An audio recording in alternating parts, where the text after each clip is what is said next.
All that bark, no bite. Cairo. Cairo. Cairo. Say hi. Hi. Hi. Why do I look orange? Why do I look orange? I'm trying to figure out this camera, y'all. Oh, I gotta figure it out. I hate the orange look. Hold on. Okay, y'all. I feel like this is better. I don't look as orange. And I didn't want like no filter on it. I wanted y'all to see the real raw. Y'all, we got a camera. We have a camera again. I don't know how I feel about this. Kasemone, where have you been? Oh, I don't want to talk about it. I don't want to talk about it. But we're going to talk about it. And he finna start doing all that talking behind me. I might. All right, I might. Just kidding, like 10 days. His videos are gaming videos, y'all. Anyways, while they're eating, I'm about to do Angela hair, and I was like, I might as well start telling y'all where I've been. I feel like my thought process will flow smoothly, and I won't be over here doing all this because that ain't what we finna do. So, I think the last time I posted a video, what was my last video that I posted? 2024. No, I posted this year. Because I think the last video we did was like a weekly vlog. I think it was right before Angela ran away. I know, you're probably like, what? Ran away? Yes. I think the following week after the video that I posted in January, Angela ended up waking up at like 5 in the morning, 6 in the morning before me and Chase. She never wakes up at 6 in the morning. Angela ended up running away. I didn't even feel her leave the bed or nothing. Like, it was just a random, police walked in the house. And me just waking up, I wasn't thinking like how they got in my house. I'm like, no, my kid's in the bed. When they started asking about a 3-year-old, I'm like, no, my kids are in the bed. Like, what are you talking about? So Chase ended up hearing them in the house. So Chase wakes up, he comes in there, and I'm like, both of my kids in the bed with me. Like, cause Angela usually sleeps right in my back. Like, I feel like I should be able to feel her anytime she moves. But this particular night, I didn't. So I'm thinking she's still where she normally is. Chase goes and checks. He goes in the room and he come back out and he's like, Mom, no, she's not in there. Instantly started panicking. I tried to walk out the house with no pants on. I only had on like drawers and a t-shirt. And I'm just panicking. Now they had told me like to calm down because the neighbors had saw her out there. Y'all, she was in the backyard. She was at the like swings playing where her brother usually takes her to play out there. Because I do let him take her out. Well, I used to let him take her out there. I go put on my pants and then I hurry over to the neighbor's house, which is like 2 doors down. I've never seen them. I didn't even know nobody lived in that building. Y'all, Angela was not like, she came and gave me a hug and then she went stun us. The little girl had so many toys. And this is when I stopped throwing away all the toys. The little girl had so many toys and Angela did not want to come back with her mama. So I'm like, Lord, like she don't even want to be with me. I beat myself up so bad. Right after that, I ended up bringing her back home, talked to the police. The police said I was fine, that accidents like this happen. Just make sure I get a lock on the door, which I have. And he was like, you're good, you're fine. Accidents happen. I can tell this is not something that normally happens with you. Like, you're fine. Don't worry. Like, don't beat yourself up. Mommy instincts automatically, I'm gonna beat myself up anyway. I was not proud of that moment at all. Both of my kids have done that before. In his situation, when he did it, I was on sleeping medications that the doctor put me on. So I was like, I felt like, dang, again? Oh my God, this happened again? Type of moment. I beat myself up for days. Eventually, that same day, CPS ended up coming. They came, they closed the case the same day. Thank God. That was nothing but God. God was all up in this situation.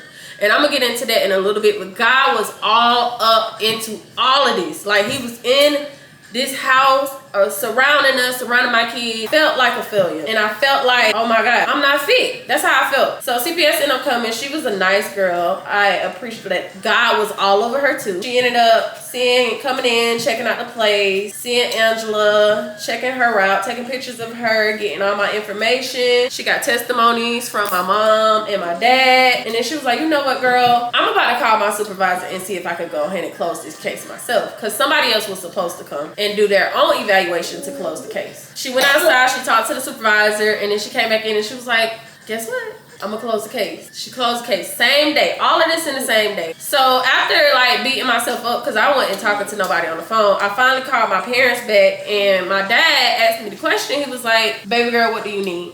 And I'm like, in a joking manner, I was serious, but in a joking manner, I need y'all to get these damn kids. That's my exact words. I need y'all to get these damn kids. So of course, Chase is in school. He had to stay with me, but my mom, he volunteered my mom to get on the road, come get Angela. So my mom ended up getting on the road to come get baby girl. My mom ended up staying like a week before they actually left because something ended up happening in my car. All of this is in the same week. I go, my mom gets in that Saturday. I think Angela ran away, Friday? My mama got to town. No, Angela ran away Thursday. My mama got to town that Saturday. Or either it was Friday, Angela ran away, and then my mama got to town Saturday. I don't know. But Sunday, as I normally do, I got up, got ready for my run. Something happened with my car. Something had flew under it. I couldn't dodge it because that morning traffic, like you could tell like a lot of people was either going to work or something on a Sunday. Usually it's not that much traffic, but I couldn't dodge whatever was coming towards my car.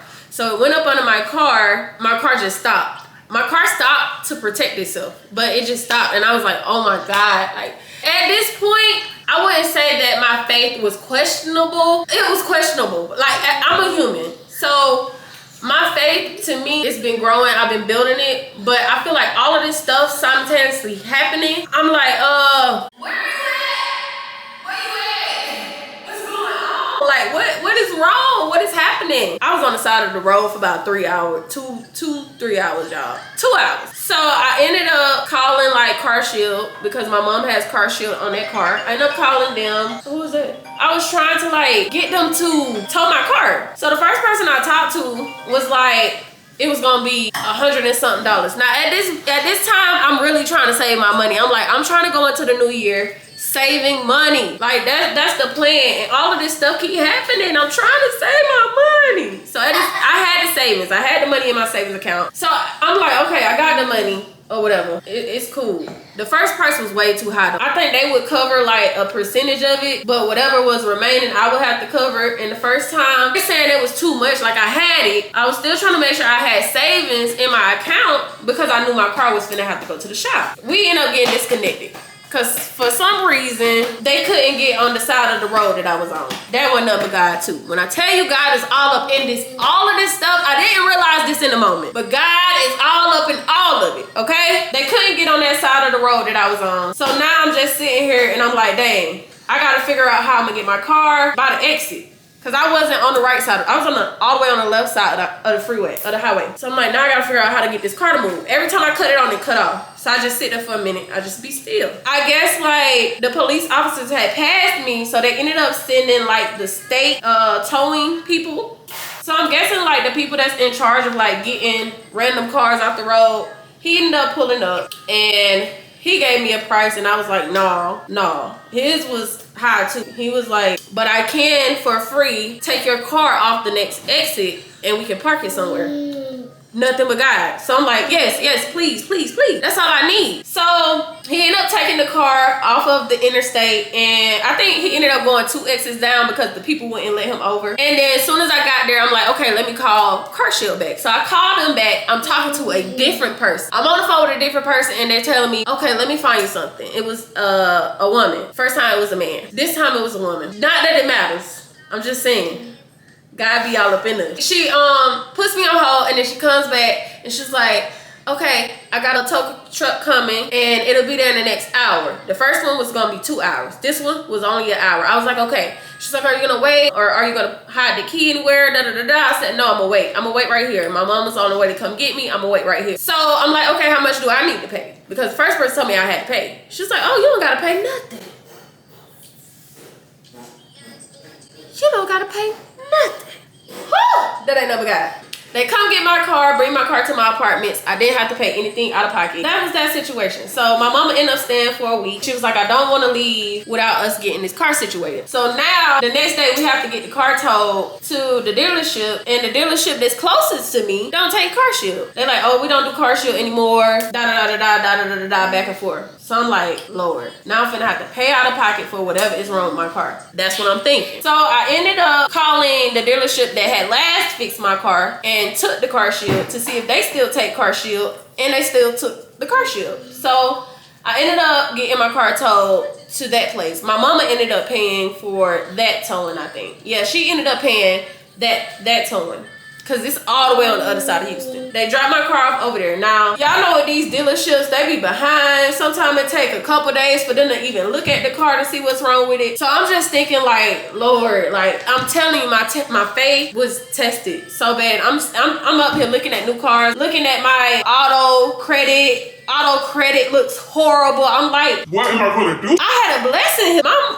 This is my mom's car. She covers everything with this car. This is her car. This was literally my biggest blessing. I'm thinking so negative. I'm not. This is where the serpent took over my mind, as he did Eve. He took over my mind. That car raggedy. I need a new car. That car gonna break down again. This is the third time in 2 years it done broke down on me. I keep putting money into this car. I might as well get a new car. I can't even get a new car. I can afford a new car, but I can't afford a new car. I don't want to pay that. I want to save my money. I need to save my money. I need to save what I have. I make enough to be able to save. Why am I not able to save? Like, I was just going through the works. This is always something. So they ended up calling, I think, the day before my mom had planned to leave. And they was like, okay, we got good news. Something just was unscrewed. So all they had to do was get up under the car, screw something back together, and it was fine. But of course, they're gonna offer you things to get done. So they was like, the brake pads though, it's gonna be time to change them soon, and the windshield wipers are bad. I'm telling my mama, don't do that. Like, we need all the money we got. We are in the phase of trying to save. Don't do it. So she's like, no, you don't need nothing else happening. If they saying it need to be taken care of, we can take care of it. So she was like, you ain't gotta worry about it, I'm paying for it. Dad told her not to get it done either. Mind you, before my car broke down, I had just got a full work on my car and my daddy paid for it. I left that out. About 2 weeks before my car broke down, I had full work done on my car. New tires, new battery, like it was full work. So my daddy, like, if she just had a full workup on her car, they would have seen that the brake pads was going bad. They would have said something. But my mama still was like, nah, I ain't gonna risk it. I'ma still, do what it do. Now it's coming up to the day when her and Angela leave. I was very conflicted about it. Like, part of me was feeling like, oh, maybe my mama don't want her to go. Like, I was all up in my head about it, and she eventually went. So for the rest of January, I didn't have Angela until after Chase's birthday. I think it was like 2 weeks in full, or maybe 2.5. So the 2.5 weeks that Angela was gone, I really was just in the gym. I was just in the gym. I'm not gonna lie. Like, it wasn't like I was just not picking up the camera because I was doing something extravagant. I needed a break. I just had to figure everything out. Like, this in the beginning of the year, the end of the year, my camera broke, my laptop broke, all of this stuff was happening. It's just, nothing made sense to me anymore. Like, it got to a point where I was praying every night, and it felt like everything in my life was getting harder and harder and harder, and I was scared to pray. I was scared to pray before I went to sleep. So I had just like locked in it with the gym, put my gospel music on. I don't know how to talk to God right now. Like, I'm not trying to abandon him, but I don't know how all of this is happening in my life right now. And this moment, when all of this is going on, I'm not thinking logically like how he was in every part of this disastrous phase that I felt like was the worst of the worst. He was in there every step of the way, from the neighbors to the police officers to the CPS lady to the mama coming to get Angela to the car just being needed a screw for free. Like, it was just so much of God around it, but I didn't feel it in the moment, and he still didn't leave me. He still didn't give up on me. He didn't abandon me, but in that moment, I ran. I'm like, no. Every time I pray on my knees, I never get physically on my knees and pray how I grew up seeing my grandma pray. I was, from the beginning of January, I promised myself I was gonna be intentional with my prayers. I was gonna show him how much I meant it. I was on my knees every night. And it seemed like life just got so freaking hard. So I was conflicted. Like, I don't know, like, okay, almost. Last one, eat the rest of your noodles. I was so conflicted, y'all. Like, my faith was being tested, and oh man, the devil was, I ain't gonna say he was winning, but he almost had me. You wanna put some of that on your hair? Okay, hold on. Ew. That's enough. That's enough. Oh, you messing it up. Okay, that's enough. Sometimes you gotta let them do what they want to do, so they feel like they're doing something. Okay, but yeah, I was so conflicted. But in that time without Angela, me and Chase got to spend some time together. He was the only child for 3 years before Angela came. No, 4 years, right? 5? He's 7 now, and you finna be 3. So yeah. 4 years. When Angela came, it was a drastic change. It instantly went back to just us, and because like she's the baby, I felt like he needed that just a long time. He did not like it. Baby, he hated me when Angela left. He was angry. Say, I don't want to be here with you. Baby, that tore me up too. But eventually, we was okay. My sister and my dad came in town for his birthday. We ended up going to main event, had a ball for his birthday, and then we woke up the next morning at about 5 o'clock and got on the road. Went to get Angela, got back on the road, came back, got back home. I want to say that Sunday before school. I think that Sunday night, because we ended up stopping in Louisiana with my best friend. It was a lot. There was a lot going on. But God saw us through it, and he never left my side. He never left my side. I wasn't thinking about the camera because a lot was going on, y'all. Like, I didn't feel like it was for me anymore. But now, as I'm fasting, I just feel like he just get more loud with me sharing my journey. It's not for everybody. It's not about how many people see it. It's about the people who see it that needed to see it, that it impacted in a good way. So don't stop sharing your journey. Like, God has blessed you so much to be able to share your journey. Don't go mute. And I shut down. I had to get me together. And I did. I'm in a better place spiritually, emotionally. Chase is in football. And yeah, he got a game tomorrow.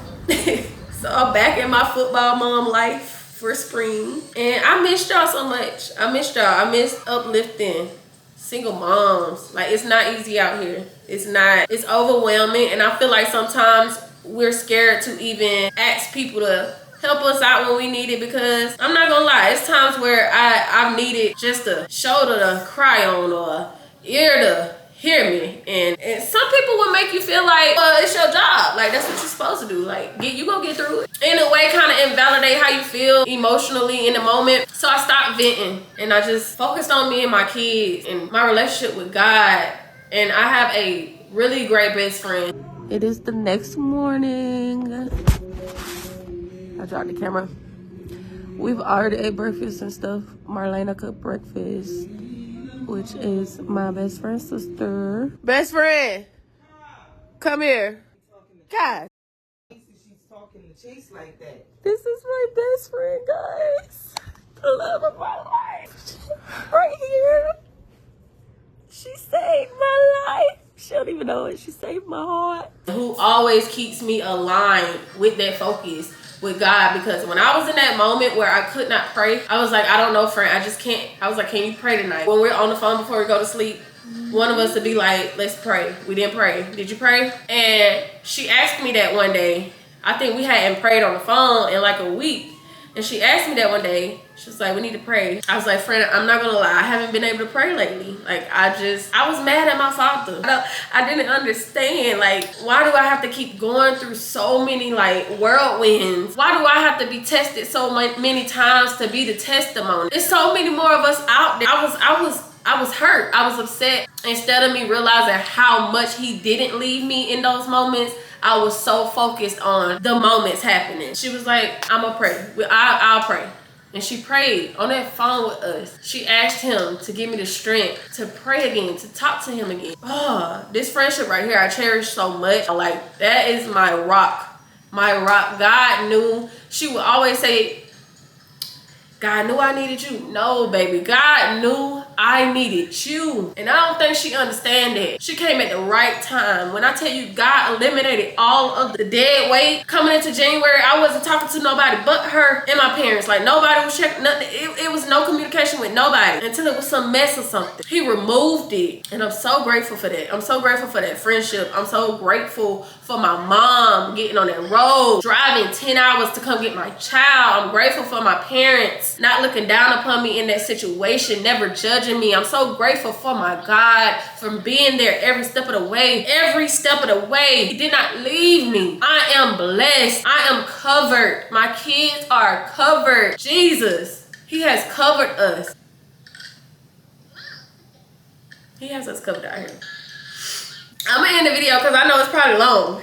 I showed y'all Cairo and everything. Yes, we have a new family member, but we'll get into him in the next video. I just wanted to come up here and tell y'all where I've been. Kasemone has been pushing. I've been dealing with life, but I'm never giving up because God is my provider. God is my source. I hate how tested my faith was. I hate how I ran away instead of running toward. But I'm gonna get better. I'm gonna do better, and He is not giving up on me. That's one thing I know for sure. It's a lot of people that walk out that door. It's a lot of people that give up on us, but God, He has never left my side, and He never will. So I owe Him so much more than disappointment when things are going downhill. I owe Him nothing but gratitude, nothing but faith, nothing but I should trust You because You never left me. So I was angry with myself for even getting to that point. Like, girl, you ungrateful. You're very ungrateful. You're undeserving, actually. But yeah.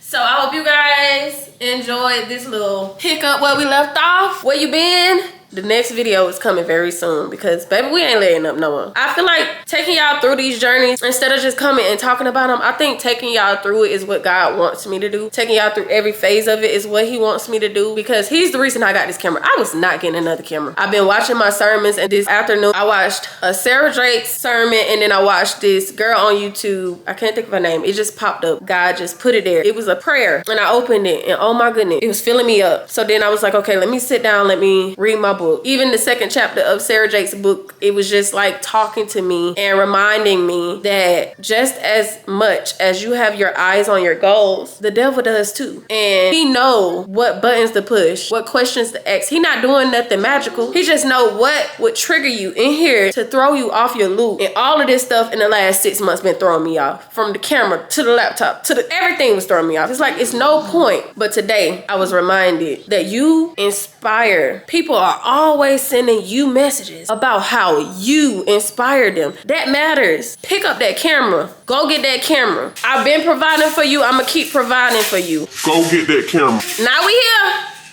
Now we here. But I love y'all so much, and I will see you guys in the next video. Adios.